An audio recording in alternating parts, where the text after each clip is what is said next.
भाई है, बहुत मेहनती आदमी है।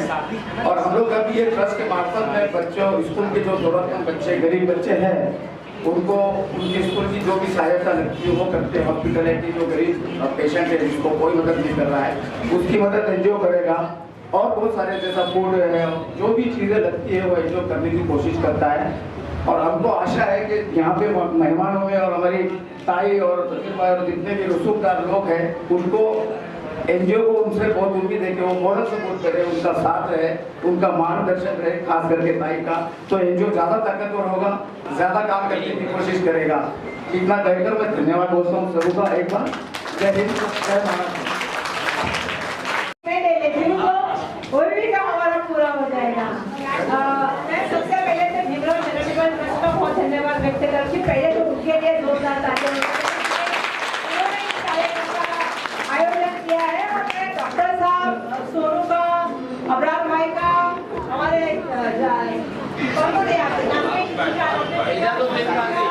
साजिद जी का, सभी का धन्यवाद व्यक्त करना चाहती हूँ कि आप सभी ने इस कार्यक्रम में, क्योंकि एनजीओ बहुत सारे होते हैं, मैं तो एनजीओ के साथ अभी इतने साल से काम कर रही हूँ, क्योंकि इससे पहले भी मैं महिला बाल विकास मंत्री रह चुकी हूँ 4 साल। अब स्कूल एजुकेशन संभाला है मैंने 2.5 साल।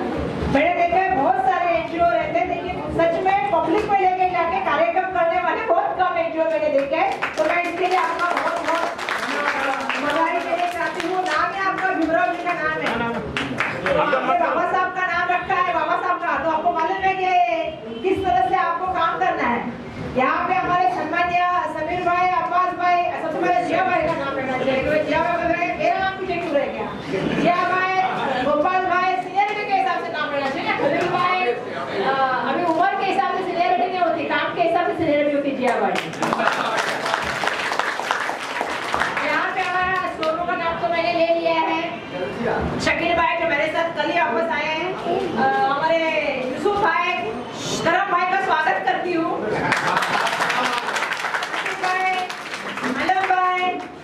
जिनके नाम लिए स्पेसिफिकली मुझे नाम लेना होगा, सुरेश का, तो यहाँ का कोऑर्डिनेटर है सुरेश मोगुला जी, बबलू, शंकर भाई, हमारे महादेव जी,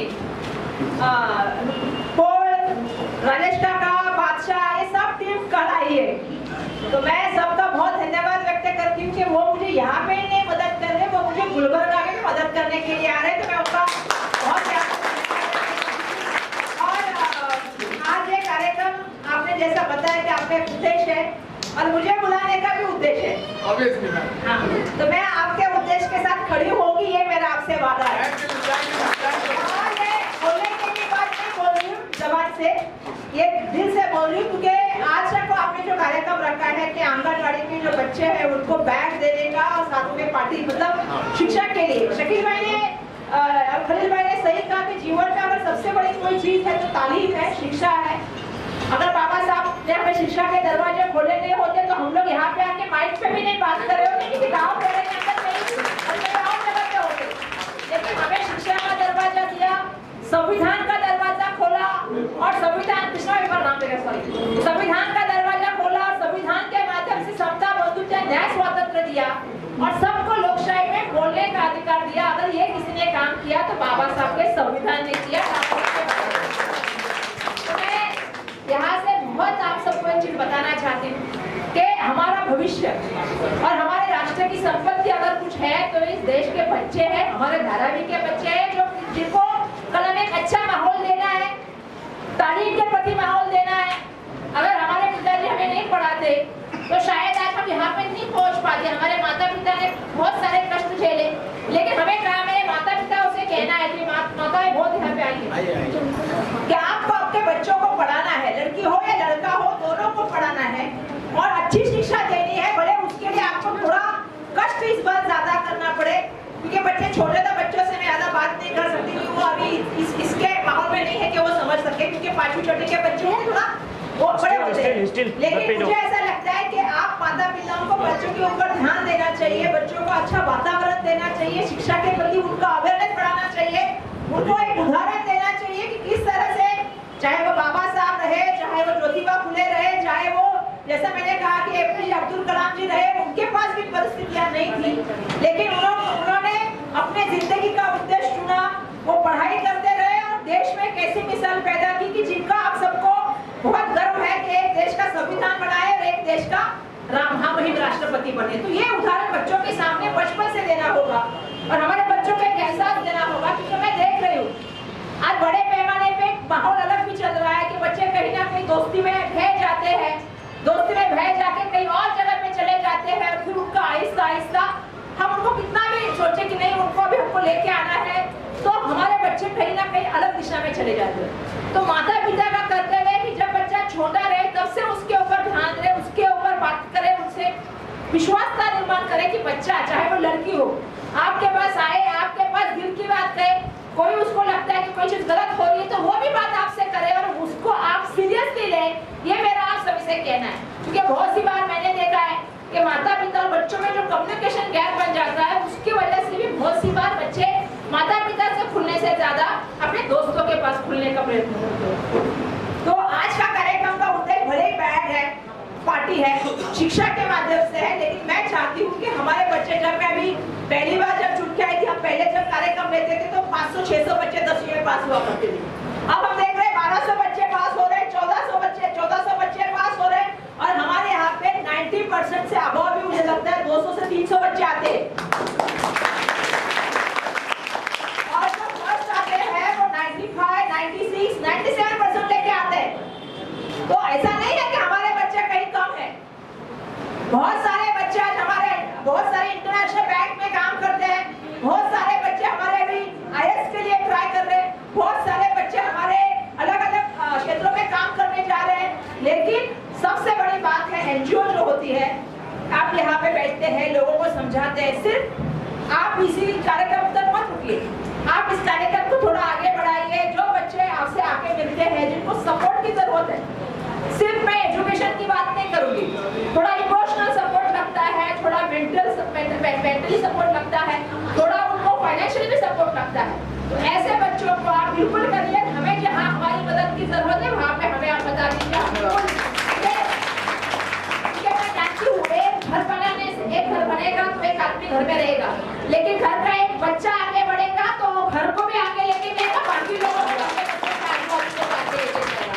तो हमें हर बच्चे को एक अच्छी शिक्षा देना है, अच्छा वातावरण देना है और ये कार्यक्रम के माध्यम से आपकी प्रश्न शुरुआत की है कार्यक्रम की। आने वाले दिनों में आप और अच्छा काम कीजिए, हमारी बहुत सारी शुभकामनाएं आपके साथ रहेगी, आपके साथ हम खड़े रहेंगे। और मेरा तो बहुत फेवरेट है क्योंकि मैं इस विभाग के साथ 2 बार जुड़ी हुई हूँ। ये हमारे बच्चे ही हमारा भविष्य है, हमारी संपत्ति। अगर हम इनको संभाल नहीं पाए और इनको सही राह नहीं दिखा नहीं पाए तो हम कुछ नहीं कर पाएंगे जिंदगी में। बहुत से लोगों को ऐसा लगता है कि हमारे घर में जितनी प्रॉपर्टी है, टेलीविजन है, फ्रिज है, कुछ फायदे का नहीं अगर हमारे बच्चे पढ़े लिखे नहीं है तो। अगर बच्चे पढ़े लिखे हम तो हमेशा बोलते हैं कि खुद सपूत धन क्यों कीजिए और सींचे और खुद कपूत धन क्यों सींचे। अगर सपूत रहेगा तो खुद कमा के लाएगा और अगर कपूत रहेगा तो खुद ही बेच के बेच जाएगा। और मेरे आप लोगों से एक और भी कहना है कि अगर बच्चा कल किसी और गलत चीजों में जाता है तो लोग कहते हैं कि माँ बाप पे ध्यान नहीं देते। तो मेरा सबसे ज्यादा मेरा माँ बाप से कहना है कि बच्चों के ऊपर ध्यान दीजिए, उनकी पढ़ाई के ऊपर ध्यान दीजिए। हर बच्चा होशियार होता है, कोई एकेडमिक में होशियार होता है, कोई डांस में होता है। मुझे याद है कि हमने एक कार्यक्रम किया था बच्चा पढ़ते हिंगोली में, और जब हम कलाकारों को लेके गए यहाँ से, रैपर हो, डांसर हो, अलग अलग रिवॉइस था, वो प्लास्टिक के डब्बे से प्लास्टिक के डब्बे से बजाने वाली बात हो, धारावी में जितना टैलेंट है मुझे लगता है इतना टैलेंट बहुत कम जगह पे होगा जितना धारावी में टैलेंट है। तो एक बात हमेशा ध्यान में रखिएगा, हर बच्चा एक यूनिक बच्चा है, स्पेशल बच्चा है। तो अपने बच्चों को कभी किसी से कंपेयर मत करिए। अपना बच्चा जो है वो यूनिक है, उसमें यूनिकनेस क्या है, उसमें अलगपन क्या है, वो अलगपन को पहचानिए और अलगपन को पहचानने के साथ उसको प्रोत्साहन दे दीजिए कि वो उस क्षेत्र में आगे बढ़ जाए। अब तो बहुत सारे क्षेत्र हो गए, पहले तो ऐसा था कि चलो डॉक्टर बनते, इंजीनियर बनते, नर्स बनते, लेडी मतलब महिलाओं के तो ऐसा था कि टीचर बनते, नर्स बनते, डॉक्टर बनते, यही था। अब तो लड़कियां पायलट भी बन रही है, ट्रेन भी चलाती है, लड़के अंतराल में जा रहे हैं, लड़कियां एवरेस्ट पे चढ़ रही है। तो आजकल किसी भी लोग का, किसी भी बच्चे का कोई ऐसा लिमिटेड क्षेत्र नहीं है। तो आपको उस बच्चे के शौक के अंदर जो उसकी छंद है, छंद बोलते हैं उसको हिंदी में क्या बोलते हैं, उसका जो इच्छा शक्ति है उसके हिसाब से आपको उसको ढूंढना है और हॉबी के हिसाब से आगे के उसके क्षेत्र के लिए भेजना है। तो आज मैं इतना ही कहूंगी, आने वाले दिनों में हम और मिलेंगे आपके एनजीओ के माध्यम से और अच्छा काम करेंगे। एनजीओ के सभी पदाधिकारियों का बहुत धन्यवाद व्यक्त करती हूँ, जिनका नाम मैंने लिया नहीं, अभी मेरा नाम लिया है मोहिम का, माइकल का, चांद का, किसका लिया नहीं है, कार्यकर्ता में किसका लिया नहीं, सुरेश, हाँ, डॉक्टर सोनिल, आसिफ का लिया मैंने। जो भी जिनका नाम रह गया हो, आगे पीछे जो भी है उनको मुझे माफ कर, हाजिर रह गए। किसी का नाम रह गया मुझे माफ कर, डॉक्टर साहब क्या मान रहे, हाँ, आरो मैं कर लिया मैं। अब राजू भाई का लेना भूल गई थी, राजू भाई का भी ले लेती हूँ, हाँ, इसलिए तो नाम दे रहे हैं कि मैं भी हूँ। तो मैं सभी का बहुत धन्यवाद व्यक्त करती हूँ और आप सभी लोगों ने सुबह सुबह इतना अच्छा कार्यक्रम आयोजित किया। 11 बजे से 11 बजे का कार्यक्रम था, तो 11 बजे आपकी तैयारी हो गई थी।